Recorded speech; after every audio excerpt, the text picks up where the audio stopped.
How are you guys doing? Today is Tuesday, April 26th, 2022.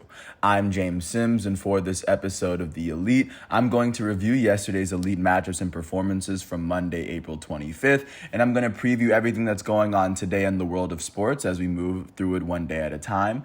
Taking a quick step back and looking at where we are in the sports year, the first team has been eliminated from the 2021-22 NBA playoffs, and we are now down to 15 teams competing for that title. The NHL regular season is almost over, as this time next week, I imagine the Stanley Cup Finals should be ready. Taking a look at what's going on with the MLB, we are about in its second or third week as teams are starting to seed themselves out. Taking a look at what's going on with soccer overseas, teams are definitely starting to seed themselves out for the last final run of the 2021-22 season. As we are about to enter the semifinal round of Champions League, there are 4 teams left, and one of those games is going to be played today. Taking a look first at what happened in the NBA, there were 3 playoff games yesterday, the first of which took place in Brooklyn as the 7 seed in the East. The Brooklyn Nets hosted the 2 seed in the East, Boston Celtics. This came after the Brooklyn Nets won their play-in game versus the Cleveland Cavaliers to make it in. The Celtics would come into this game winning 3-0, and then they would go on to finish the sweep after they beat the Nets 116-112, making it so that the Nets would be eliminated in 4 games. And looking at how they won this game, they won it by 4 after they outscored the Nets by a combined 8 in the first half, and then a combined 12 in the first 3 quarters. On the losing end of this matchup, the 7 seed home team Brooklyn, the home team Brooklyn Nets would be led in scoring in their final game of the season by their goated starting power forward out of Texas, Kevin Durant. The former MVP and Finals MVP would finish with 39 points, 7 rebounds, 9 assists as well in 47 minutes. He shot 13 for 31 from the field, 3 for 11 from 3, and 10 for 11 from the free throw line. Their starting shooting guard out of Duke, Seth Curry, would finish with 23 points and 2 blocks in his final game in 38 minutes. He shot 9 for 13 from the field and 5 for 9 from 3. Their elite starting point guard out of Duke, Kyrie Irving, finished with 20 points, 5 rebounds, 5 assists, and 2 blocks in 45 minutes. He shot 6 for 13 from the field, 2 for 3 from 3, and he made all 6 of his free throws. Their power forward off the bench, Nick Claxton, finished with 13 points, 6 rebounds, 2 steals, and 3 blocks in 23 minutes. Their point guard off the bench, Goran Dragic, finished with 10 points and 8 rebounds alongside 5 fouls in 24 minutes. On the winning end of this matchup, the 2 seed Boston Celtics were led in scoring by their elite starting small forward out of Duke, Jason Tatum. Tatum finished with 29 points, 3 rebounds, 5 assists, and 6 turnovers as he fouled out in 36 minutes. He shot 9 for 16 from the field, 4 for 6 from 3, and 7 for 8 from the free throw line. Their starting shooting guard, Jaylen Brown, finished with 22 points and 8 rebounds in 38 minutes. He shot 9 for 20 from the field, and he shot 4 for 5 from the free throw line. Their starting point guard, Marcus Smart, finished with 20 points, 5 rebounds, and 11 assists in 37 minutes. Smart shot 7 for 16 from the field, 3 for 7 from 3, and he shot 3 for 4 from the free throw line. Their power forward off the bench and former SEC Player of the Year, Grant Williams, finished with 14 points and 3 blocks in 33 minutes. Their starting center and former back-to-back college champ, Al Horford, finished with 13 points and 6 rebounds in 26 minutes. With this win, the 2 seed Boston Celtics are the first team to advance to the second round of the playoffs.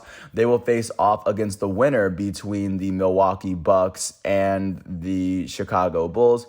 And taking a look right now, that series is currently tipping in the favor of Milwaukee, as Milwaukee may be a game away from reaching that round.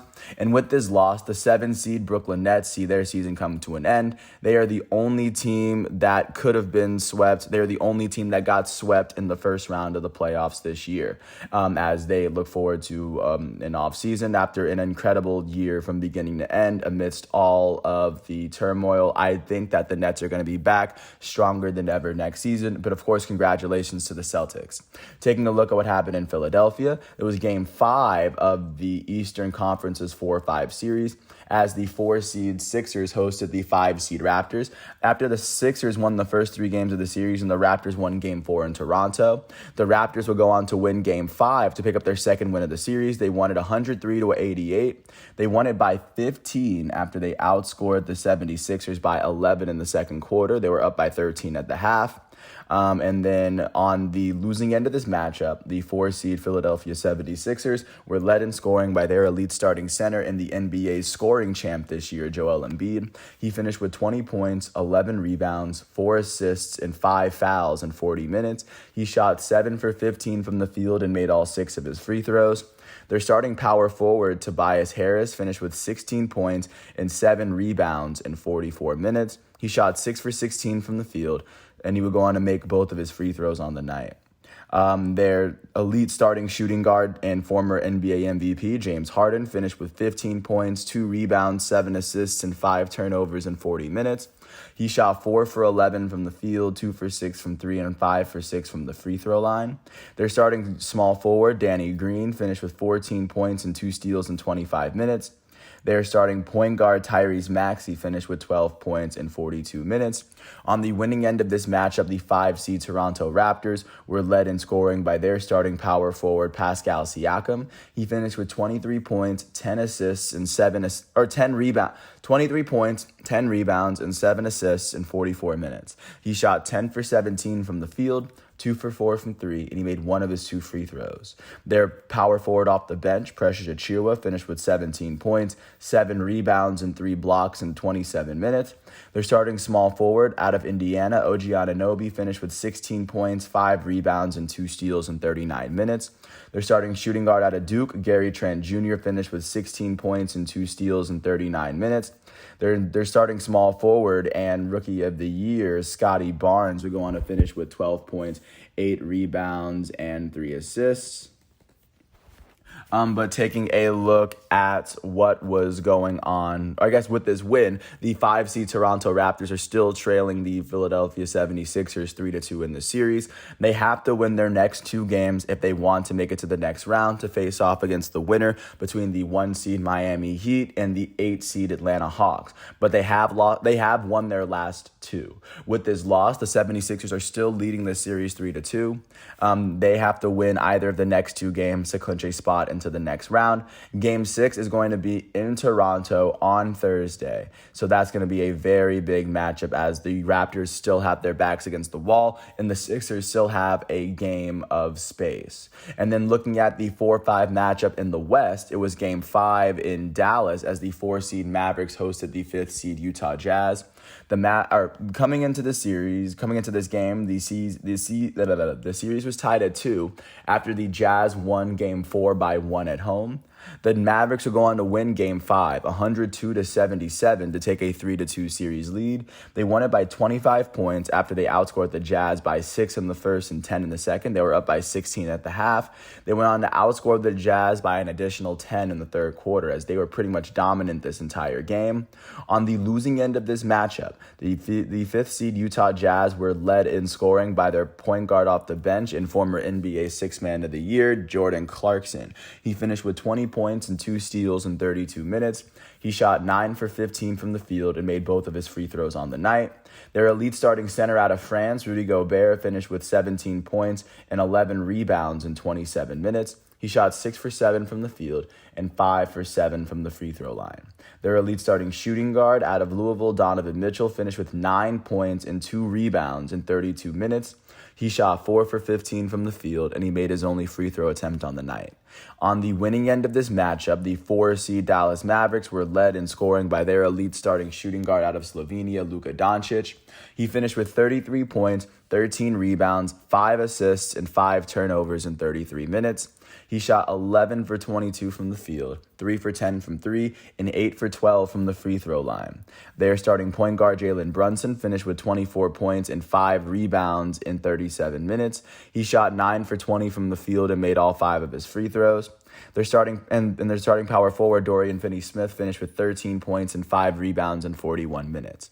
With this win, the 4-seed Dallas Mavericks now hold a 3-2 series lead over the Jazz, as Game 6 will be played in Salt Lake City on the 28th, which will be Thursday. And with one win in either of those next two games, the Dallas Mavericks should be able to advance to the next round, where they're going to face off against the winner between the 1-seed Phoenix Suns and the 8-seed New Orleans Pelicans. And then, of course, with this loss, the Utah Jazz now trail this series 3-2. They would have to win their next two games. They would have to win Game 6 and Game 7 to make it into the next round, since they have already lost 3 games in this series. So that is what the NBA is looking like following yesterday's matchups, as only one team has been eliminated, being the Brooklyn Nets.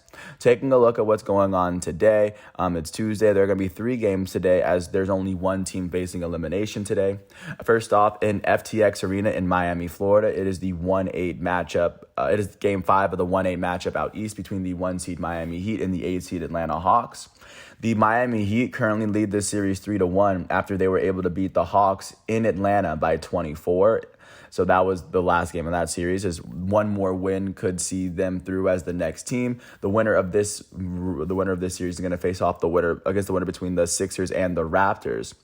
At 7:30 on TNT in FedEx Forum in Memphis, the 2-seed in the West, Memphis Grizzlies, are going to host the 7-seed Minnesota Timberwolves. Right now, this is going to be Game 5, as this series is tied at 2. The last game was won by the Timberwolves, as they won their last game by 1 at home. And then taking a look at the last game of the 3 is going to be the Western Conference's 1-8 matchup, as the 1-seed Phoenix Suns are going to host the New Orleans Pelicans for Game 5. The series is currently tied at 2 after the Pelicans won Game 4 by 15 in front of their home fans. That is what the NBA is looking like at the moment. There could be one less team by the end of today, but of course, we got to keep moving. Taking a look at what's going on with baseball, starting off in Milwaukee, the Brewers would host the San Francisco Giants. The Giants would end up beating the Brewers after the Brewers scored the first run of the game. The score would be tied after the Brewers scored the first run. Jock Peterson's 2-run home run would give the Giants the lead, but then Willie Adames would tie the game up at 2 going into the 9th, as Luis Gonzalez's 2-run home run would give the Giants their 12th win of the year.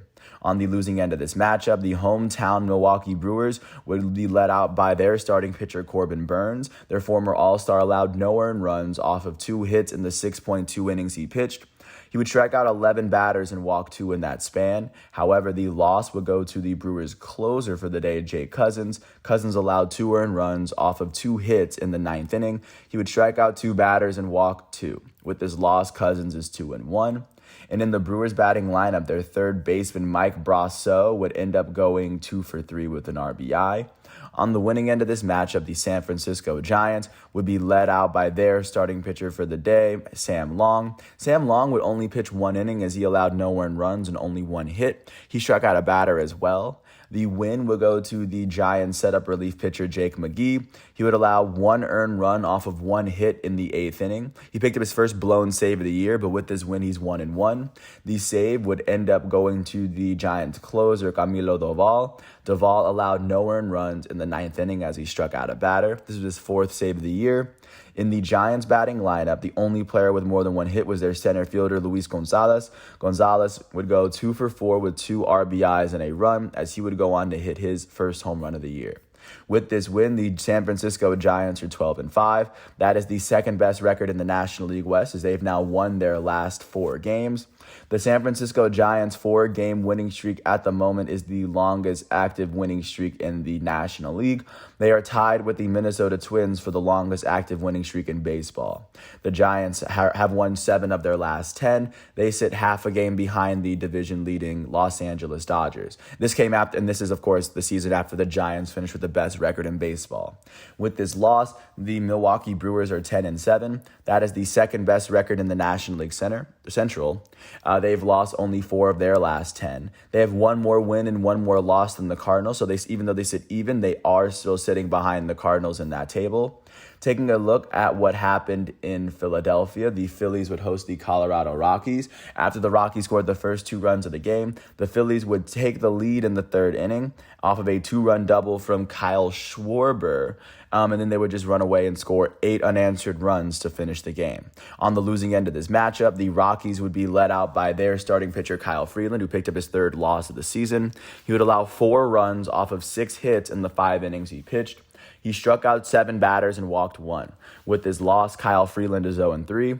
In the Rockies batting lineup, their 3rd baseman, Ryan McMahon, was the only player who had more than 1 hit as he went 2 for 3.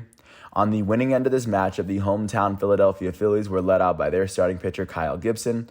Kyle Gibson would allow 2 earned runs off of 3 hits in the 5.2 innings he pitched. He struck out 4 batters and walked 2. With this win, Kyle Gibson is 2-1. In the Phillies batting lineup, their first baseman, Rhys Hoskins, would go 3 for 5 with 2 runs. Their elite designated hitter and reigning National League MVP, Bryce Harper, would go 1 for 3 with 2 RBIs and 2 runs. He went on to hit his 3rd home run of the season yesterday. Their catcher, JT Realmuto, would go 2 for 4 with an RBI and 2 runs. With this win, the Philadelphia Phillies are 7-10. They are tied with the defending World Series champs, Atlanta Braves, for the 3rd best record in the National League East. The Phillies have won 4 of their last 10 games. In the division, they are trailing the Mets by 5.5 games at this moment. With this loss, the Colorado Rockies are 10-6. That is the 3rd best record in the National League West, as they've only lost 4 of their last 10. They sit 2 games behind the division-leading Los Angeles Dodgers at the moment. Taking a look at what happened in Toronto, the Blue Jays would host the Boston Red Sox. The Blue Jays would end up beating the Red Sox 6-2.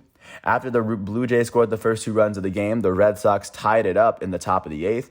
And then the Toronto Blue Jays would, of course, gain the lead off of a grand slam hit by their elite infielder, Bo Bichette. On the losing end of this matchup, the Red Sox would see the start come from Nathan Eovaldi. Eovaldi would allow 2 earned runs off of 5 hits in the 7 innings he pitched. He would strike out 5 on the day. The loss would go to their first relief pitcher, Matt Strahm. Strahm would allow 2 earned runs off of 2 hits, as he would not even make it through the 8th inning. With this loss, he's 1-1. In the Red Sox batting lineup, their only player with more than 1 hit was Bobby Dalbec. He went 2 for 4 with a run. On the winning end of this matchup, the hometown Blue Jays would be led out by their starting pitcher, Jose Barrios. Barrios allowed 2 earned runs off of 5 hits in the 7 innings he pitched, as he struck out 4 and walked 1. The win would go to the Blue Jays setup relief pitcher, Adam Cimber. Cimber allowed no earned runs off of 1 hit as he pitched the entire 8th inning. He would go on to blow his 2nd save of the year, but with this win, he's now 4-0. And in the Blue Jays batting lineup, in their batting lineup, their center fielder, George Springer, would go 2 for 4 with a run. Their elite shortstop, Bo Bichette, would go 1 for 4 with 4 RBIs and a run, as his grand slam was his 2nd home run of the season. Their designated hitter, Lourdes Gurriel Jr., would go 2 for 4 with an RBI and a run, as he had his 2nd home run of the year. And going on with this, their elite 3rd baseman, Matt Chapman, would go 1 for 4 with an RBI and a run, as he had a solo home run in the 7th, his 3rd of the year. With this win, the Toronto Blue Jays are now 11-6. That is currently the best record in the American League East. That is also the best record in the entire American League. And they are currently holding the 4th best record in all of baseball right now. The Blue Jays have won 7 of their last 10 games. They sit half a game ahead of the 2nd place New York Yankees in their division. With this loss, the Boston Red Sox are now 7-10. That is the 4th best record in the American League East. They've lost their last 3 games, and they've lost 6 of their last 10. They are currently trailing the division-leading Toronto Blue Jays by 4 whole games. And then jumping out to St. Louis, the Cardinals, who came into this matchup leading their division, would host the NL East leading New York Mets. After the Cardinals scored the first 2 runs in the bottom of the 8th, the Mets would score they would score 5 runs on the top of the 9th to win this game 5-2. They would take the lead off of a 2-run single from Dominic Smith. On the losing end of this matchup, these hometown St. Louis Cardinals will be led out by their starting pitcher, Miles Mikolas. Mikolas allowed no earned runs off of 4 hits in the 7 innings he pitched. He struck out 5 batters and walked 1. The loss would go to the Cardinals' setup relief pitcher, Giovanni Gallegos. Gallegos would allow 4 earned runs off of 4 hits as he would not finish the 9th inning. This would be his first blown save of the year, and with this loss, Giovanni Gallegos is 0-1 in the 2022 season. In the Cardinals' batting lineup, their elite first baseman, Paul Goldschmidt, will go 2 for 3. And on the winning end of this matchup, the New York Mets would be led out by their goated starting pitcher, Max Scherzer. He allowed no earned runs off of 2 hits in the 7 innings that he pitched. He would strike out 10 batters and then walk 1. The win for the Mets would go to their setup relief pitcher, Trevor May. He would allow 2 earned runs off of 3 hits in the 8 innings that he pitched as he struck out a batter and even walked 1. The save would go to the Mets closer, Edwin Diaz. Diaz would allow no earned runs in the 9th inning as he struck out 2 batters and walked 1. This would be his second save of the year. In the Mets batting lineup, their elite first baseman, Pete Alonso, would go 2 for 4. Their third baseman, Eduardo Escobar, would end up going 2 for 4 with a run as well. Their second baseman, Jeff McNeil, will go 2 for 4 with a run. With this win, the New York Mets are 13-5. That is the best record in the National League East. That is the second best record-wise in the National League and in the entire MLB. And in the entire MLB, they are the first team to hit 13 wins. The Mets have won their last 2 games, and they've won 7 of their last 10. They sit 4.5 games ahead of the second-place team in the National League East, which is the Miami Marlins. So that's where they sit. And with this loss, the St. Louis Cardinals are 9-6. Record-wise, that is still the best record in the National League Central. They've lost their last 2 games, and they've lost 4 of their last 10. They have 1 less win and 1 less loss than the Brewers, so they're sitting right ahead of them there, as the Cardinals and the Brewers are sitting a game and a half ahead of the third-place Pittsburgh Pirates. Taking a look now at what's happening in Arlington, Texas. The Texas Rangers hosted the Houston Astros, the defending American League champs. The Rangers would end up beating the Astros 6-2. The Astros held a 2-1 lead before the Rangers would take the lead off of a 1-run single from Corey Seager to make it a 2-run 7th. On the losing end of this matchup, the Houston Astros were led out by their starting pitcher, Framber Valdez. Valdez would allow 1 run off of 4 hits in the 6 innings that he pitched. He struck out 5 batters and walked 2. The loss would go to the Astros' first relief pitcher, Phil Maton. Maton allowed 2 earned runs off of 3 hits as he would not make it through the 7th. This would be his first blown save of the year, and with this loss, Phil Maton is 0-1. In the Astros batting lineup, their elite first baseman, Yuli Gurriel, would end up going 2 for 4 with a run. Their elite left fielder, Yordan Alvarez, would go 1 for 4 with an RBI and a run. Their right fielder, Kyle Tucker, went 3 for 4 with an RBI. And on the winning end of this matchup, the hometown Texas Rangers were led out by their starting pitcher, Dane Dunning. He allowed 2 earned runs off of 5 hits in the 5.2 innings that he pitched. He would strike out 5 batters and then walk 1. The win would be given to the Rangers' second relief pitcher, Matt Moore. He allowed no earned runs as he would go on to pitch the entire 7th inning. He would strike out a batter and then walk 1. With his win, he is now 1-0 on the season. In the Rangers batting lineup, their right fielder, Adolis Garcia, would go 2 for 5 with 3 RBIs. Their elite shortstop, Corey Seager, would go 2 for 4 with an RBI. Their first baseman, Nate Lau, will go 2 for 4 with a run. Their pinch hitter, or designated hitter, Willie Calhoun, would go 2 for 2 with a run. With this win, the Texas Rangers are now 6-10. That is the worst record in the American League West. They've won 4 of their last 10 games as they trail the division-leading Seattle Mariners by 4 games. With this loss, the defending American League champs Houston Astros are now 7-9. That is the 4th best record in the American League West. They've lost 7 of their last 10 games. They now trail the division-leading Seattle Mariners by 3 whole games. Taking a look at what happened in Anaheim, the Anaheim Angels hosted the Cleveland Guardians. And after shutting out the Guardians, the Angels would win it 3-0. They would, of course, take the lead off of a Taylor Ward home run as he would go on to hit 2 of them. On the losing end of this matchup, the Cleveland Guardians were led out by their elite starting pitcher, Shane Bieber. Bieber allowed 3 earned runs off of 7 hits in the 6.1 innings he pitched. He would strike out 6 batters and walk 2. With this loss, Shane Bieber is 1-1. No, and the only player for the Cleveland Guardians who would have more than 1 hit was their left fielder, Richie Palacios. He would go on to go 2 for 3 on the day. On the winning end of this matchup, the hometown LA Angels would be led out by their starting pitcher, Michael Lorenzen.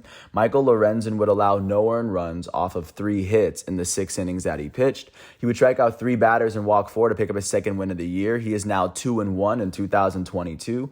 The save would go to the Angels' former All-Star closer Raisel Iglesias. Iglesias would allow no earned runs in the ninth inning as he struck out a batter. This would be Iglesias' third save of the season. In the Angels batting lineup, their right fielder Taylor Ward would go 2 for 4 with 3 RBIs and 2 runs. He was the only Angel with more than 1 hit, and he would hit his second and third home runs of the season. With this win, the Los Angeles Angels are 10-7. That is the second best record in the American League West. They've won their last 2 games and they've won 7 of their last 10. They are currently sitting half a game behind the division leading Seattle Mariners. And with this loss, the Cleveland Guardians are 7-9. That is the second best record in the American League Central. They've lost their last 4 games. They are tied with the Kansas City Royals for the second longest active losing streak in the American League. And then the Guardians have lost 7 of their last 10 games. They still sit a full game behind the division-leading Minnesota Twins. And then just looking at the last game of the day, last but not least, the Arizona Diamondbacks would host the LA Dodgers. The Dodgers would shut out the Diamondbacks 4-0 as they even held a lead in the top of the first off of a 2-run double from Trey Turner. On the losing end of this matchup, the hometown Arizona Diamondbacks were led out by their starting pitcher Merrill Kelly. Kelly would allow 3 earned runs off of 7 hits in the 6 innings that he pitched as he struck out 4 and walked 2. With this loss, he's now 1-1. In the Diamondbacks batting lineup, nobody on their team would finish with more than 1 hit. That would be attributed to great pitching from the Dodgers, specifically just Walker Buehler. They would be led out by their elite starting pitcher, Walker Buehler. Walker Buehler would pitch the entire game. He allowed no earned runs in that 9-inning stretch as he only allowed 3 hits all game. He would strike out 10 batters and not walk a single one of them. With this win, Walker Buehler is 2-1. In the Dodgers batting lineup, their elite first baseman and reigning World Series champ, Freddie Freeman, would go 2 for 5 with a run. And then their catcher, Will Smith, would go 2 for 4 with an RBI and a run as he hit his second home run of the season. With this win, the Los Angeles Dodgers are 12-4. That is the best record in the National League West as they've now won their last 2 games and they've won 8 of their last 10. They now sit half a game ahead of the second-place San Francisco Giants within their division as they hold the best record in the league right now, at least win percentage-wise. With this loss, the Arizona Diamondbacks are 6-11. That is the worst record in the National League West. They've lost their last 2 games, and they've lost 6 of their last 10. At the moment, they are trailing the division-leading LA Dodgers by 6.5 games. That's what the MLB is looking like following yesterday's performances. Taking a look at what is going on today, because of course today is Tuesday, April 26th. There's gonna be no primetime games today, but starting from the top at 6:35 in Pittsburgh, Mitch Keller and the Pittsburgh Pirates are gonna host Brandon Woodruff and the Milwaukee Brewers. At 6:40, Raver Sanmartin and the Cincinnati Reds, who hold the worst record in baseball, are going to host the San Diego Padres, led by Joe Musgrove. At 6:40 in Tropicana Field, Matt Weisler and the Tampa Bay Rays are going to host Logan Gilbert and the American League West leading Seattle Mariners. At 6:45, Zach Eflin and the Philadelphia Phillies are going to host German Marquez and the Colorado Rockies. At 7:05, Luis Severino and the New York Yankees are going to host Jordan Lyles and the Baltimore Orioles. At 7:05 in our nation's capital, Josiah Gray and the Washington Nationals are going to host Sandy Alcantara and the Miami Marlins. At 7:07, Kevin Gausman and the AL East leading Toronto Blue Jays are going to host Nick Pivetta and the Boston Red Sox. At 7:10, Dallas Keuchel and the Chicago White Sox are going to host Daniel Lynch and the Kansas City Royals. At 7:10, Max Fried, the reigning Gold Glove winner and starting pitcher for the defending champs Atlanta Braves, they're going to host Marcus Stroman and the Chicago Cubs. At 7:40, in Target Field, Chris Paddock and the Minnesota Twins, who are leading the AL Central, are going to host Eduardo Rodriguez and the Detroit Tigers. At 7:45, we're going to see the tops of 2 divisions on TBS, actually, as Jordan Hicks and the St. Louis Cardinals, who lead the National League Central, are going to host Chris Bassett and the New York Mets, who currently have the most wins in baseball and are sitting on top of the NL East. At 8:05 in Globe Life Field in Arlington, Texas, Taylor Hearn and the Texas Rangers are going to host Jake Odorizzi and the Houston Astros. At 9:38 in Angel Stadium, Patrick Sandoval and the Angels are going to host Tristan McKenzie and the Cleveland Guardians. At 9:40 in Phoenix, Zach Davies and the Arizona Diamondbacks are going to host Tony Gonsolin and the LA Dodgers. And then right after that at 9:45 in Oracle Park, Carlos Rodon and the San Francisco Giants are going to host Dalton Jeffries and the Oakland A's in what is going to be a battle of the Bay. So that is what's going on with baseball. Taking a look at what's going on with soccer, the only big game that happened yesterday within its league was a Italian match that would go on to see the Fame side Juventus pick up a very big win. They would beat Sassuolo. They won it 2-1. Their first half goal will come from their elite Argentine forward Paulo Dybala to tie the game up. And then Moise Kean's 88th minute goal would be what Juventus needed. With this win, Juventus is currently sitting fourth in Serie A. They only sit 1 point below third place Napoli. And with 4 games left in their schedule, they sit 8 games ahead of fifth place Roma. I feel like within their next 2 games, Juventus should be able to clinch a Champions League spot at this moment.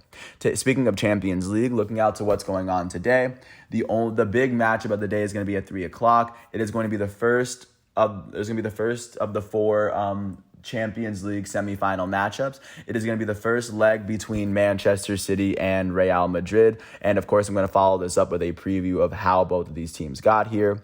But looking first at how Real Madrid would get here, they would go on to beat Chelsea 5-4 on aggregates in the quarterfinal of Champions League. And then looking at how Man City was able to make it here, they ended up beating Atletico Madrid 1-0 on aggregates as they scored their lone goal of that round in the first leg. So, of course, congratulations to both teams. And with that said, that's everything that I have for you today, as today is Tuesday, April 26th.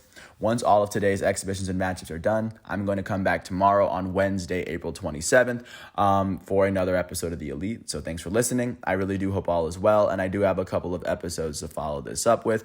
Thanks once again, and I will catch you with more. And thanks for listening to The Elite. I'm James Sims, and I'll catch you with more tomorrow. Thanks for listening. Peace out.